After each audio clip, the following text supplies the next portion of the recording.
It's an absolute truism within communication that it's important to establish a really good level of connection with your audience or the other person that you're having a conversation with before you can have any meaningful level of conversation.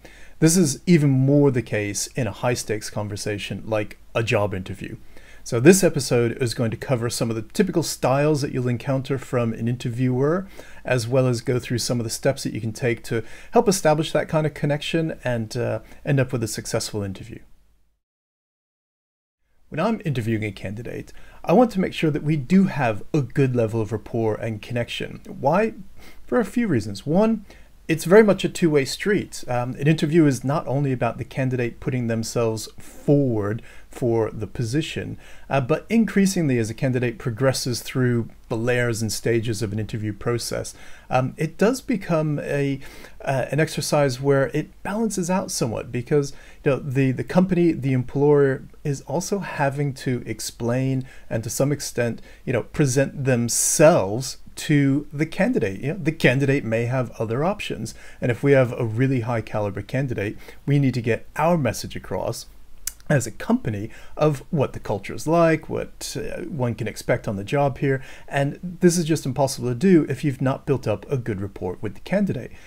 Secondly, in most of the scenarios, again, quoting myself, I'm going to be the person who's working with this candidate if they successfully join the company. So I need to know that I'm going to be able to have a good relationship with that person. And I need to start building that way back at the interview stage. If you can imagine that someone believes that they can have a terrible rapport, a terrible interview, and just get on in a most awful way and treat a candidate terribly, and then just flip and have a great relationship as working partners, it's just not going to happen.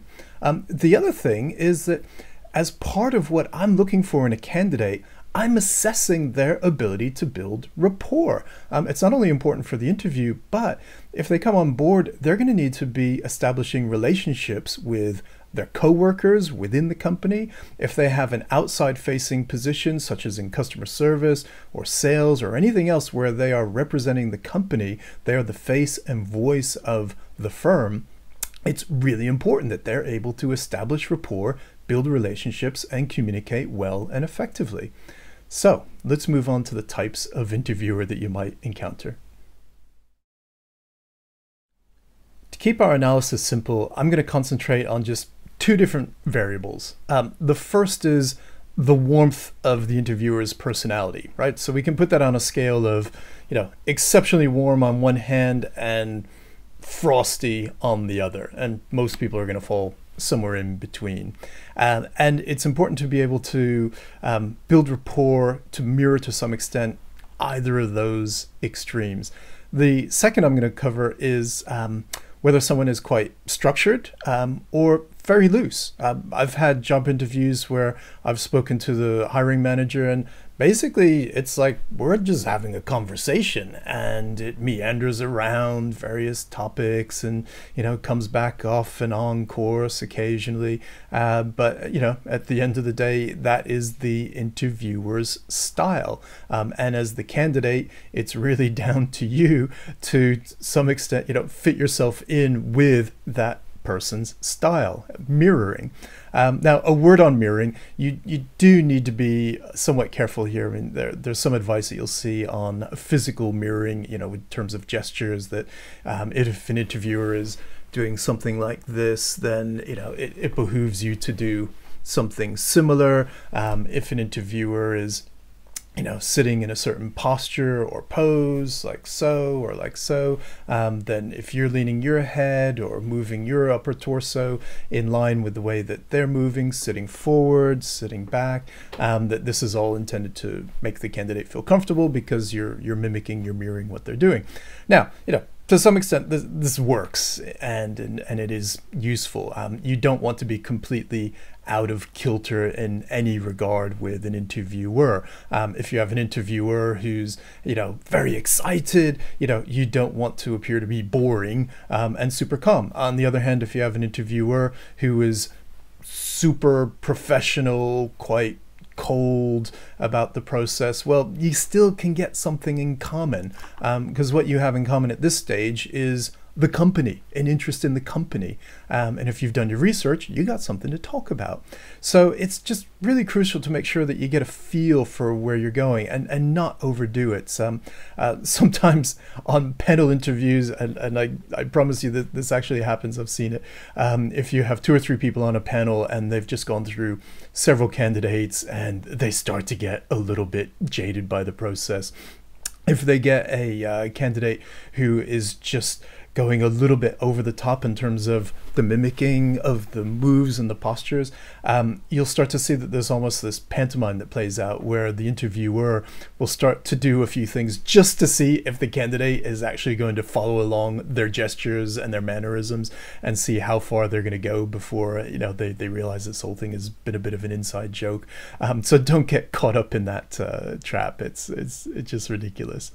So we'll take in turn some of the things that you can do specifically to make sure you're able to build good rapport with your interviewer. Before heading into your interview, obviously you will have done your homework. You'll have done research on the company from all the available public sources, either on their own website, articles about them that you'll find online. If at all possible, if you can track down people that would be, in your network or someone's connected network that has worked for the company, works for the company now, to have an opportunity to speak with them, to learn what it's like to be at that firm. That is invaluable experience. And that's something that could definitely be brought up in an interview to show that you've done your work. Secondly, the interviewer themselves. If you know who you're going to be talking to, chances are, of course, they're going to be on LinkedIn. Maybe you find them on social media, Facebook, what have you. Again, if they are prominent within their industry, they may have certain articles or materials, resources available. So, definitely have those to hand because they give you areas of commonality to talk about, and common areas help build rapport.